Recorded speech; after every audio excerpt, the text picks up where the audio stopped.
Hello and welcome. In this video, I want to talk about nutrition and really try and simplify everything we've talked about this week. So we've talked about getting rid of the inflammatory culprits. The obvious ones are fake foods, things that come in a packet where if you don't recognize an ingredient, you won't either. Trans fats, anything which is kind of covered in pesticides, herbicides, fungicides, insecticides, I'm talking vegetables and fruits, should be limited or at least stick to the clean 15 and dirty dozen, and really want to load up on nutrients, so micronutrients, and make the majority part of your diet plant-based wherever you can. So one way to really ramp up the micronutrient intake is to have vegetable juices. And a favorite of mine is celery juicing, first thing on an empty stomach.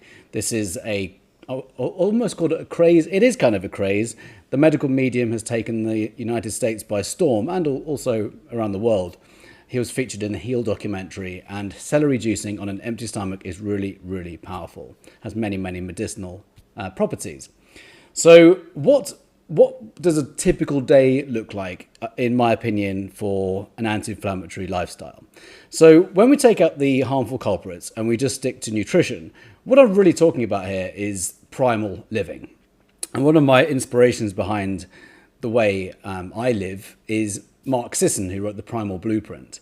And I read this back in 2014, and he talked about inflammation throughout the whole book. He was a marathon runner. He realized that marathon running was actually inflaming him.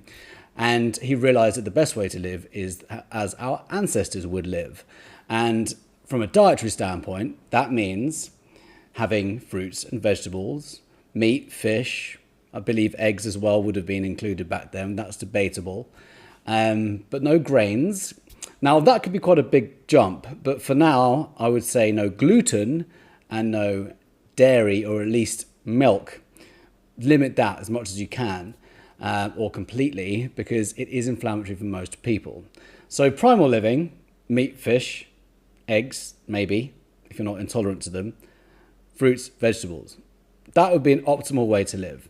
And of course, grains are easy to eat and they're a little trickier to get rid of. But if you were to go super strict, and people who have reversed autoimmune conditions often go grain-free. They either go grain-free paleo or grain-free vegan.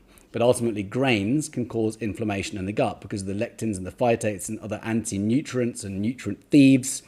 And one of the big things about grains is they are high glycemic, which means they trigger a sharp blood sugar response, which is really going to be my next point I want to talk about now, which is insulin, your fat-storing hormone. So when people try and lose weight, I talk about burning fat, getting lean. A lot of people often focus on calorie counting, and they think what goes in must go, well, it either gets burnt or it doesn't. So diet and exercise, obviously to a certain degree, there's a lot of truth in that. But what I like to talk about more is what we consume and really focus on reducing spikes of insulin. So when we consume any kind of food, we have a rise in blood sugar, ever so slightly if it's fat, and we spike it if it's sugar. And most of us fuel primarily on glucose, which is basically sugar, a form of sugar. And we want to be really moderating that, really trying to keep that as flat as we possibly can. So a good way of doing this is to eat a low carb, high fat diet, which is like flipping the mainstream on its head.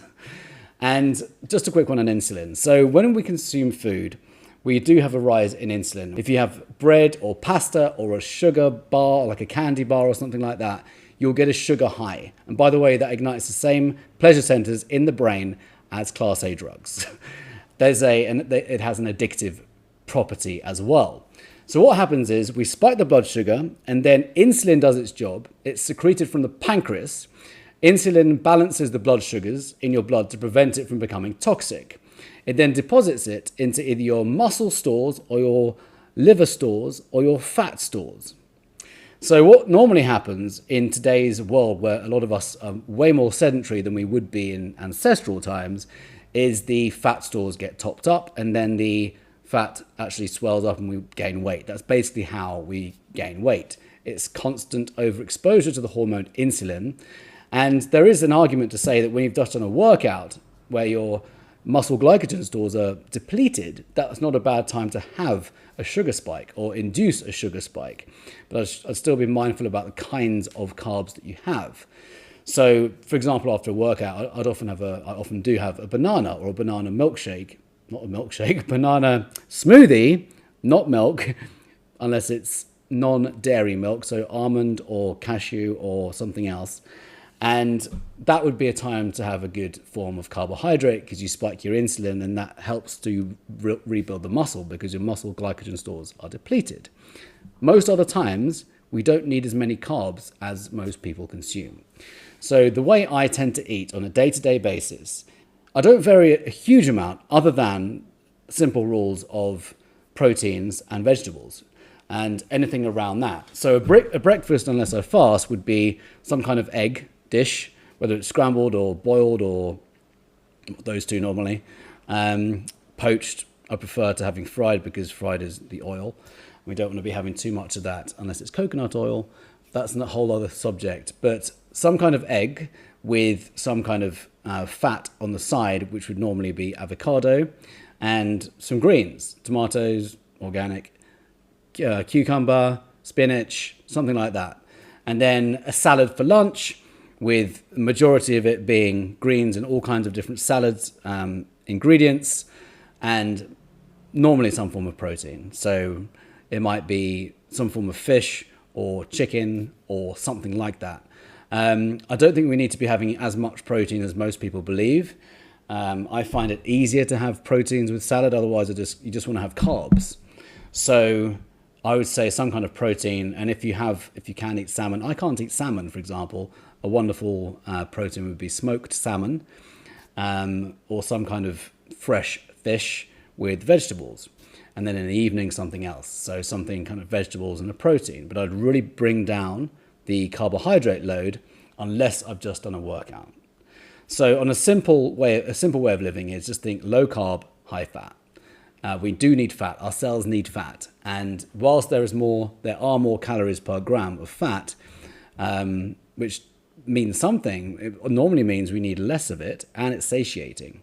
So that's a good thing about having fat instead of carbs. So I would just simplify this by saying with each meal you have, make sure you really bring down the carbohydrate load so you don't spike your insulin as much. And if you remove gluten, you're going to get leaner straight away anyway.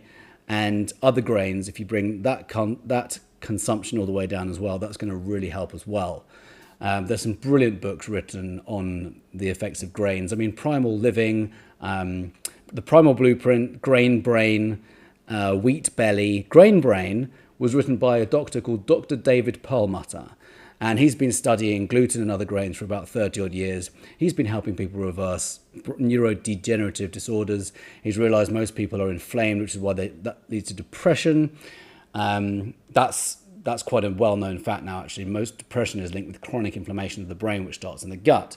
And when people take out grains, they often gain their brain function back. In fact, I met someone in 2015 on a ski lift, and he told me that once he removed grains from his diet, his life changed. And he was a 53-year-old ski instructor, so very, very active. He said his joint pains disappeared. He could think more clearly. He had more energy than he had in many, many years. His eyesight got better. And there was one other, I can't remember what it was now. There was 5 things, but basically removing grains was remarkably effective for this guy, and Grain Brain is all about that. And one of the reasons it's so effective is, well, grains can be inflammatory and they spike your insulin. So, wheat belly is another one, particularly around wheat. So the more that we spike insulin, the more we store fat. That's all we need to think about, really. Not all, but that's the general rule of thumb. We want to be keeping insulin down, not spiking it as much, and having more vegetables and really bring down the carbohydrate load. Hope that makes sense. Let me know if you have any questions below, and see you in the next video.